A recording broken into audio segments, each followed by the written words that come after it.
当聚会上有人提出男人 A 女人免单的行为，你怎么看？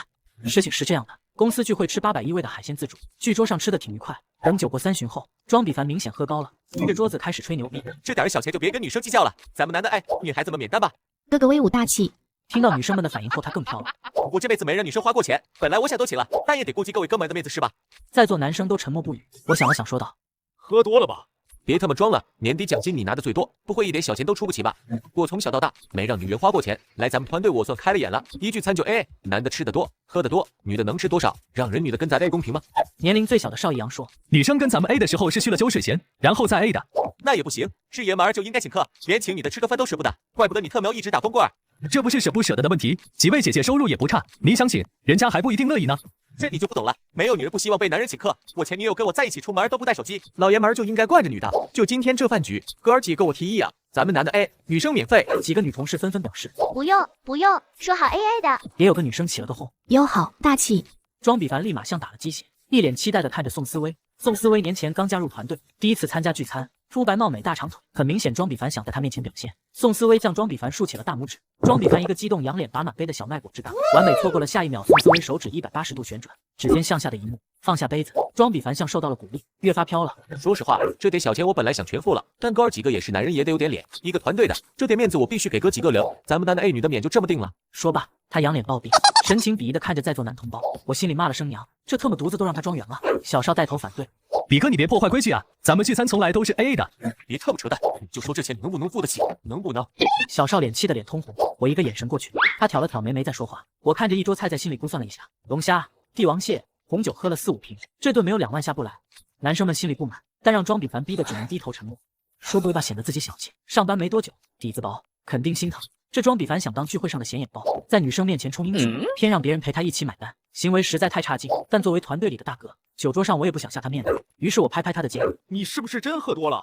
本想给他个台阶，谁知道他使劲一耸肩，把我的手抖动，接着他指着我的鼻子。我挺看不上你的，你是团队负责人，工资比我们谁都高，却他喵的数你最抠，你不会是请女生吃个饭都掏不起吧？直接对着我愣在当场。我本来想说这样不好，你们都还小，团队里我挣的最多，今天这顿我请了。我看着庄比凡那个嚣张的样子，咬了咬后槽牙。行，让你装。我对着满桌同事说：这样吧，全体男生的费用我请了。小弟们嗖嗖的抬头看着我，眼露金光。但我忽然想起上大学那会儿，请全寝吃泡面，一群小子夸张的管我叫义父的场景。庄比凡震惊的看着我，啥意思啊？请男生不请女生？不是不请女生，主要是不想抢了你的风头。你让男生跟你 A， 显得你像个慷他人之慨，讨好女生的小人。既然你大方，从来没让女生掏过钱，那所有女生的费用你都付了吧？餐桌边鸦雀无声，我从余光能看出大家都看着他，带着看好戏的眼神。庄比凡一阵红一阵白，扫了一眼桌上的菜，估计在心里算盘珠子都抡飞了，半晌憋出一句：这不好吧，我得给兄弟们一次。话还没说完，身边邵逸阳就喊着：比哥不用给我们机会，你在姐姐们面前露脸的事儿，我们也不好意思抢。我看咱哥说的挺好，就这么定了吧。接着站起来，咱还下一场，姐姐们，要不然我就回家睡觉了。女生们也纷纷站起来表示不用了，要回去休息。我跟服务员要来账单，算好了男生们该付的钱，微信转给了庄比凡。男生这一半我付过，包括你，女孩子们的那份你把账一结。哦，对了，今天喝得多，注意明天别迟到。转身出门的瞬间，我没错过庄比凡那越来越绿的脸色。之后，按团队女生家距离远近，我安排了几个男生护送。这时，庄比凡快步奔出来，一把抓住了宋思薇的手，满脸谄媚：微微，我送你回家。宋思薇前后看看，你骑共享单车送我回家吗？庄比凡的笑僵在脸上，半天挤出一句：我那个兰基伯尼今天没开。宋思薇笑了，那改天开了的时候再请我坐吧。说完，宋思薇拉开我的车门，坐进了我车的后座，留着庄比凡一脸怨怒的杵在原地。其实我挺不爱看到这种局面，不过这是他自找的，怨不了别人。我转身问宋思薇家住哪，他翻了个白眼。住哪？原来你一天能去8回，住哪你不知道吗？得，我闭嘴了。我跟宋思薇原来有过一段，因为他要出国闹得不欢而散。没想到他回国后来了我们公司，一路欲言又止的送他回了家，再折腾回自己家。刚准备睡觉，庄比凡一条消息发到我手机上：大哥，我想了一下，今天是我做的不对了，咱们还是正常 A 吧。姐姐们的钱麻烦您帮我收一下，打到我卡上，谢谢。本来这事儿我也没放在心上，年轻男生冲动，想充面子出风头，虽然行为挺傻逼的，但跟我也没什么关系。不过看到这条真给我逗乐，这么玩就有点过分了吧？我回复：那我跟大家怎么说？你就说你觉得让我请客不太好，以后聚餐没法组织，为了团队和谐，还是 A 吧。对了，宋思薇就不用告诉了，我乐意给他花钱。行，这事儿办得够恶心，他都做得出来，我也不用给他留面子了。我直接把聊天记录发到了团队群里，加了一句：请大家自行转账。庄比凡大概是慌了，微信里一会儿对方正在输入，隔一会儿对方正在输入，半天也没放出来个屁，倒是在群里回复了一段：棒哥，你误会了，其实有一件事我一直没跟大家说。我家吧，哎，怎么说呢？总之我管大猫叫 uncle。就是从小看我长大那种世交。我主要怕今天请客这事儿传出来，让我爸知道不好。他一直让我低调，在外不能暴露富二代的身份。一喝酒我就把这事儿忘了。今天花的虽然不够我一天的零花钱，但怕我爸知道骂我就想跟邦哥商量一下怎么办。没想到邦哥当真了，大家可千万别给我转钱哈，那我可太不好意思了，哈哈。我看着手机简直哭笑不得。装比凡的档案我是看过的，具体哪个县不记得了，但三马乡三马婆我可是记得清清楚楚。本来觉得有虚荣心是好事，可以督促人上进，但过分虚荣到信口雌黄，只能证明他自卑到心理扭曲，是团队极大的不稳定因素。果然群里没人搭茬，估计都在脚趾抠别墅了。这时手机又收到一条小少发的，表哥，咱家跟庄比凡家有渊源，我咋不知道呢？我赶紧回，邵逸阳，不是告诉你了吗？别管我叫表哥，什么咱家，那是公司，你要暴露身份，我跟你急啊！他发了个林奈贝尔捂脸的表情。放心吧，表哥，藏得好着呢。话说上班可真好玩，还能看见绝中傻缺，我都盼着上班了，哈哈哈。我无奈的摇头，没人知道邵逸阳是我们公司老板的儿子，他亲爹是我大舅，奉大舅之命，我一边看着太子，让他隐藏好身份，一边带着他锻炼职场经验，过得很是操心。但这些庄比凡不知道，庄比凡大概把团队里的人挨个分析，最后得出结论：最年轻的小邵是安放他难以抑制的吹牛逼之心的最佳人选，所以天天拉着邵逸阳在背后蛐蛐。本来不爱上班的邵逸阳每天都像打鸡血一样，我问他就回答：不花钱看耍猴，太他妈好玩了。我正好奇他们都说什么，碰巧就在茶水间听见庄比凡拉着小邵吹牛逼。兄弟，是你大哥我才提醒你，别那么抠，人得懂得经营。你看我一请客，所有女生都被我俘虏了，回头投票就得把刘邦那落货给投下去，你信不信？不信，邦哥能力多强？强有个几毛用啊！得民心者得天下，傻干没有用，你得搞职场厚黑学。哥，那咋搞厚黑学啊？公司不是业绩为王吗？业绩为王个屁啊！一个团队个人贡献多少谁说得清？企业也是大锅饭，你得有人缘，让别人说你好。现在干什么都搞民主测评，你不知道吗？你看着吧，今年评优秀，我绝对票选第一。是，哥，你真是高明，我确实没想到。那对呗，还有哥得教你，别瞎找对象，一定得找跟自己门当户对的。你看新来的宋思维，你看他那包那表，就知道家庭不一般。你看哥怎么给他拿下？那哥，你家是干啥的？别人我不告诉，你给哥保密。我家就是咱们最大供应商，我爸让我继承家业，我主动说上咱们这锻炼，等跟宋思维联姻了，没准得去帮他们家。听说她是独生女。我和门里的邵逸阳同时代，供应商不是宋思维他爹吗？邵逸阳皱起了眉，庄比凡陶醉的抽了口烟，眯起眼。马上清明节了，我准备送他份礼物，我预算这个数。他对小邵比了个6，邵逸阳脱口而出6万，那6000总不能是600吧？你真他妈庸俗，这种女孩什么没见过？钱并不能俘获她的芳心，主要是真诚。60就差不多了，哥教你花小钱办大事。哥，我建议你清明节要不买点冥币上家里祖坟拜拜，要不就买点针线，把自个儿裤裆缝上吧。说完，邵逸阳就跑了。给我滚回来！邵逸阳一转弯，我赶紧拽了他一把，让他憋住，别笑出声。他忍得困难，都流出了眼泪。哥，有人惦记我嫂子呢，你还不出手啊？不过你千万别把那傻缺开了，我无聊的职场全靠他逗乐了。有了这一茬，我留心观察了一下庄比凡，果然他每天跟宋思维献殷勤，我虽然屡不要屡碰壁，但他脸皮厚，没有台阶也能硬着陆。周围兄弟都烦得皱眉，只有他不以为然，仍然每天跟小邵吹。看没看见？这就是典型的欲擒故纵。哎呀，他是不是偷瞄我了？被我逮住了。哥，或许他偷瞄的是你身后的邦哥。好，不可能，刘邦就长得帅点，没准泡哪个富婆上位的。我看上的女人不能那么肤浅，我今天不打算理他了，得让他感到落差，因为我的突然冷淡心里自恼，到时候他得颠颠的回来找我。我特么再忍不住想骂这个臭傻缺，抬眼却看见宋思维抱着一沓材料向他走过去，我愣了，眼看着庄比凡坐直了身体，敛了笑容，耷拉着眼皮故意不看宋思维，这一出整得我莫名有点气愤，不自觉向他们走过去，可是下一秒就看宋思维把手里的材料劈头盖脸全砸在庄比凡头上。你是瞎吗？还是没长脑子啊？2300万你多打个0，差价你赔啊！庄比凡疼得站起，一把抓住宋思维的手。为了你，区几千万，我赔得起。宋思维翻着白眼，忍无可忍。庄比凡，你脑子里有泡吧？每一个粉红泡泡的名字都叫微微。邵逸阳在一边夸张狂步，我过去狠狠捏住庄比凡手腕，放开，别他妈动手动脚的！庄比凡吃痛，龇牙咧嘴的放了手。刘邦，你这是故意伤害我，这手要是废了，你可赔不起。我冷笑，庄比凡，我给你最后一次机会，把心收一收，今天把材料给我改好，放我桌上，错一个标点就他妈给我滚蛋！他到底害怕？吵我，你说了不算。你试试看。庄比凡也不傻，通宵没睡改材料。宋思维对他更冷漠，他也消停了2天。很快到了假期，小弟们在一个没有庄比凡的群里张罗聚会，七嘴八舌的，最后把聚会地点定在我这。我苦笑着答应，给大家安排了任务：买菜的、买肉的、买水果饮料的，酒我来出，只剩庄比凡在大群里。节前咱们聚餐呀，老规矩男 A 女免，咱对面餐厅都没有异议，我就定位了。群里鸦雀无声，庄比凡一个人更不安。定好了，大包，我先去点菜，你们抓紧过来。群里死一样寂静。晚上一行人兴高采烈的到我家，火锅煮上，小酒喝上，大家聊得热火朝天。只有邵逸阳频频挂断电话，我眼神询问他，他凑过来跟我八卦。庄比凡那傻缺在包房等着呢，点了18个菜，问我什么时候来，我说一会儿就到，一晃2个多小时了。我受不了他的恶趣味。他怎么不给别人打？他们都把他拉黑了。我靠！再给你打电话你就接，告诉他回家。那餐厅老板认识我，别在那给全团队丢人。果然电话又打了，里面气急败坏的声音，没开免提，大家都能听见。怎么回事？你们特么在哪呢？怎么打谁电话谁不接？菜都热了3回了，说我战不费火，再热要特么收费了，怎么都特么少我？这时有人没憋住笑，庄比凡敏感的听。你们在一块儿呢？在哪儿呢？我操！你们在刘邦家呢？我看见有人发朋友圈了，真不讲究，都不叫我，等着，我马上就到。众人哀嚎，只有小少兴奋的真好，傻炫要来了，又要好戏看了。我家离公司很近，不到20分钟，庄比凡就来了，拎着几个塑料袋，一进门就自己找了个台阶。哎呀，压轴的都是重要人物，哥几个先吃不用等我，等我干啥呀？我看着一桌子杯盘狼藉，火锅里基本就剩汤了，等个屁啊！但他主打一个不尴尬，尴尬的就是别人自顾自地搬了个凳子挤进来坐下。团队里都是要脸的人，一时间冷了场，没人说话，只有庄比凡一撇嘴：“你们这吃什么玩意儿？漏不漏？这么老多人涮火锅，一点不卫生。来，今晚的菜我都打包了。什么冷盘、凉菜，都是不值钱的，而且只躺汤。我这菜得的可好了，一共花了4000多，男里女免了几个，一会儿把钱转我卡里。团队小张受不了了，凭什么让我们转钱？我们也没吃啊，这不是给你打包了吗？一会儿你再挑点火腿肠、松花蛋啥的带走，明天给你当早餐。看把你抠的生怕吃了亏，老婆，你们也都带点了，不让你们占点便宜，一个个那德行。”接着转身对宋思威说：“喂，龙虾我给你打包了，在我车里，留着你明天煮粥。兰博我今天没开，那车站也开个路虎，低调奢华有内涵。”易阳在旁边咕哝：“那是啊，兰基伯尼租金太贵，路虎半个月前秒杀500就下来了。”我强忍着没笑出声，倒是宋思威很是淡定：“我不吃隔夜海鲜，前阵子你犯错，大家都跟你加班，你那么豪，这顿别 A 了，你请了当赔罪，死你要！”一众人都不吭声看着他，缓缓从牙缝里挤出一句：“你说话了没问题。”宋思威笑了：“那就把菜都拿上来啊，放你车里能下崽，还是等着回家冻冰箱里省1个月伙食费啊？”庄比凡脸更绿了。话刚落地，小少第一个跳起来：“我跟比哥去拿，顺便看看路虎长啥样。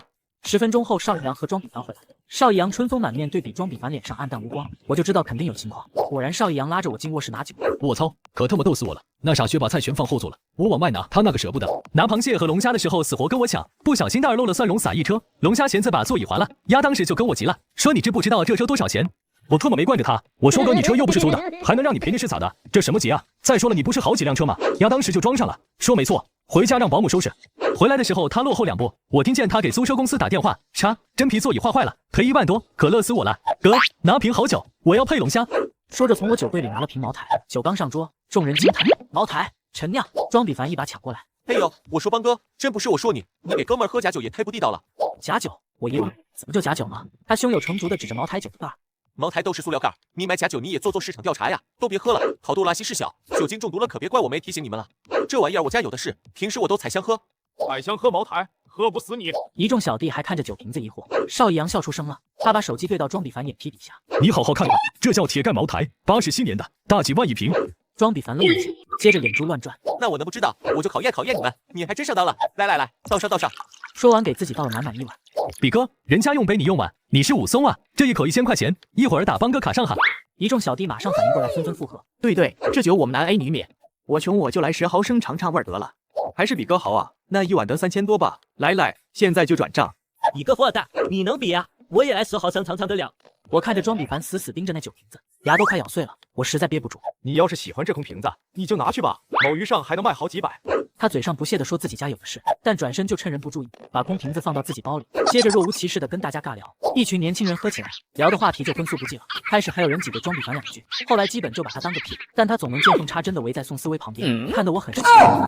突然有人看见我在沙发边上的杂志栏里有个相框，我心里一紧，那是宋思威站在海边背对镜头的剪影。我们好的时候一起旅游是我帮他拍的，本来摆在电视柜上，知道他们要来，我手忙脚乱收进了杂志栏里，没想到还是被翻出来了。我跟宋思威四目相对，他别有深意地看着我。一众小弟起哄：“这谁？这嫂子吧？邦哥吃的太好了，嫉妒啊，羡慕啊！”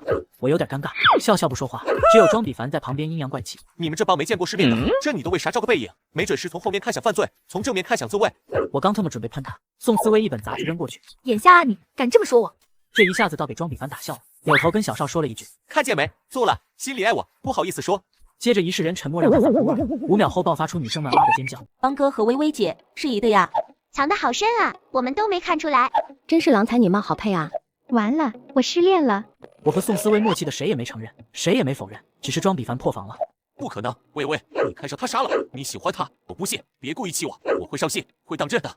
庄比凡，你可真搞笑，你咋还把做的梦当真了？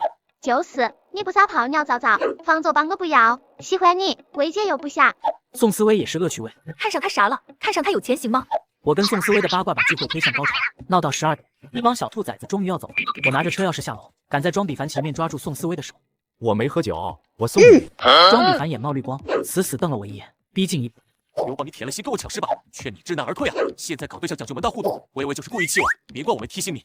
我简直被他气笑了。快回家洗洗睡吧，梦里啥都有。对了，茅台前别忘了。说完，我拉着宋思薇就走，气得庄比凡在后面苦笑。我开路虎来的，路虎啊，微微，你不看看我开的路虎吗？你那茅台谁知道真假？别他妈想坑我！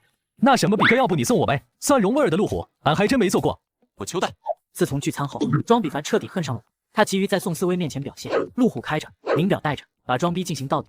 中午吃饭时，假装不经意的把表摘下来 ，logo 对着宋思薇，之后一边转动手腕，一边观察大家的表情。可惜表带掉下，转动中掉下来一层黑云，恶心的一众同事都端着饭盒回了自己工位。装逼失败，没2天又想耍帅，穿了个名牌衬衫，晃一圈，没人在意，自己郁闷的在茶水间抽烟。再回来，眼珠子都亮了，满脸得意问小少：“看见没有？从我刚才进来到现在，宋思薇至少看了我5次。”我不由得看不起。确实，大家都一眼一眼抬头，这一幕连我看着都移不开眼睛，实在太搞笑了。等大家笑够了，邵一阳指着他前胸说：“比哥呀，你刚才抽烟，把衬衫烫个窟窿，小舅舅露出来了。你挺有料啊，这玩意儿大的得有 Big Papa。”众人哄堂大笑，只有庄比凡无能跑步，高声大喊：“这是凶器，凶器！”庄比凡越来越没脸，他自己也觉出味来了，加上装逼费钱，估计欠了不少外人。我连续几天下班时看到纹着青龙白虎的花臂大哥在门口等，直到邵一阳手机里收到一条。最近买私人飞机让老爸骂了，崩了我的塔，能不能借点钱先周转一下？私人飞机，明明早上还看到他从地铁站骑小蓝车上班，只能说吹牛无罪，装逼上瘾，早就让人忘记本心。没2天是公司年终考核，有民主投票环节，庄比凡志得意满，以为男女免后他至少有女生投的8票，却没想到不仅联票，团队打分垫底，更是整个公司唯一一个考核不合格。庄比凡心态崩了，在办公室发表：谁给我打的不合格？吃我的喝我的，你们这帮女的就是白眼狼。几个女生冷笑着。谁稀罕吃你的，还男一女免？你当聚会是火爆局呢，拿我们女生当菜呢，臭不要脸！一场对骂还没开始，总经理带着记者来了。我们收到10名举报，你们团队有人受挫。全场静了，大家面面相觑，只有庄比凡笑声越来越大，转身指着我：“就是他，我们的帮总，监视自盗，虚报招待费，收供应商好处，抓他，起诉他，让他进去踩缝纫机。”我还没说话，团队小弟们先不干了。你有病吧？邦哥会差那一点招待费？倒是你，上次跟你出差，我可看见你让酒店前台帮你开发票。就是上次会议剩的礼品，全让你划拉回家了。这种贪小便宜的事儿，不是你庄比凡的专利吗？庄比凡疯了，眼冒绿光，扫视全场。你们都让他骗了！你看他那条领带5万多，拿什么买的？不是收了供应商的钱，就是昧了大家的年终奖。这时邵一阳慢悠悠的开口：“这领带啊，我送哥呢。”放屁！你个落货，你有几个钱？团队小张站出来：“别的我不知道，邦哥肯定不会昧大家的钱。年前人事跟邦哥谈话，我碰巧听到了，邦哥还从自己年终里掏钱补贴大家呢。”一把拉开我右手边的抽屉，里面一个袋子印着供应商的 logo。这是什么？是什么？这是供应商给他的回扣。宋思薇开口：“那是我给他的，公司发行的纪念章，纯金的。”庄比凡一脸不可思议加平心棘手：“微微，这个时候你还包庇他？他给你喝了迷魂汤了，你怎么会有供应商的东西？”宋思薇笑了：“这我家公司，我不能有吗？”庄比凡愣在原地，邵一阳晃到宋思薇身边：“薇姐，人比哥放出话，说他爸是咱们供应商，莫非他是你一落民间的新哥？”人群中一声高喊：“我有儿子，我怎么不知道？”众人回头，大猫和宋思薇他爸宋振涛一起信步走过来，让本来丧失斗志的庄比凡一下活了过来。他几步窜到大猫面前：“董事长，我实名举报，他们同流合污，刘邦是监守自盗，没准挪用公款。那个邵一阳，他送领到5万的领带，他行贿。”接着他跑到宋振涛面前：“还有那女的，她冒充你女儿。”一番话让2位大佬都皱紧了眉头。邵一阳懒懒地说了句：“爸，这傻缺污蔑我表哥。”我也没法继续沉默。舅舅，抱歉，是我没处理好。宋振涛也对宋思薇招了招手：“自家公司不带，偏向这来受委屈。”接着狠狠瞪了我一眼。一屋子面面相觑，接着一片哗然。邦哥是小少的表哥，大猫外甥，那不就是影后的儿子吗？娱乐圈太子爷啊，怪不得那么帅。小嫂是大猫儿子，微微是供应商千金。我操，我们团队卧虎藏龙啊！空气中瞬间洋溢着八卦的信息，只有庄比凡石化在原地。不可能，这不可能！你小子不是个什么都不懂的漏货吗？装逼搞笑方面确实没有你懂。庄比凡傻，不可能！你们都联合起来骗我！接着他转头扑向宋思薇：“微微，我对你是真心的，我知道你也喜欢我，这时候就别装了，我愿意入赘到你家。”说着，他伸手要拉宋思薇，被我一脚踹地上。忍你很久了。庄比凡跪趴着，怯怯的抬眼看着面前一脸严肃的大猫，转身抓住我裤腿：“邦哥，我错了，我误会了，但我都是为了公司，我在这个团队太荣幸了，以后一定好好干。”我无奈的摇头：“你恐怕没机会。”话音刚落，2名警察赶到，收到报警，有人盗窃，谁是庄比凡？跟我们走一趟。庄比凡表情惊愕，僵在原地。我看着他，帮他解惑。聚会那天，你从我家离开，我酒柜里3瓶铁盖茅台不见了。装比凡，我几次跟你要茅台钱，你都装傻充愣。你叫过我一声哥，我本想给你个机会，是你给脸不要。你血口喷人，你有什么证据证明是我拿的？还有你吧，那天你们都在现场，要账应该全账，凭什么针对我？告诉你们我有抑郁症，把我逼急了我敢死，你们别想冤枉我。警察把手机杵他面前。我们查了你手机注册的闲鱼账号，无敌帅哥多么寂寞，这是你吧？在海鲜市场卖3瓶铁盖茅台。再说人家有监控，证据确凿，别在这儿耍赖了。庄比凡狠狠听中，抱起小子最后的狠劲，被警察叔叔一警棍打趴在地。我那铁盖茅台是当年拍卖会的拍品，一整箱120万，一瓶10万，偷窃30万属数额巨大。庄比凡被打8年，装逼装到监狱里，简直是大家茶余饭后必聊的笑话。但宋思薇却说还挺感谢这场逼。我疑惑，她俏生生地看着我，不是他，我还不能确定你还喜欢我啊。我笑了，点点头。所以今晚回我家吃饭。给叔叔阿姨带的礼物还没送呢。那走着吧。走吧。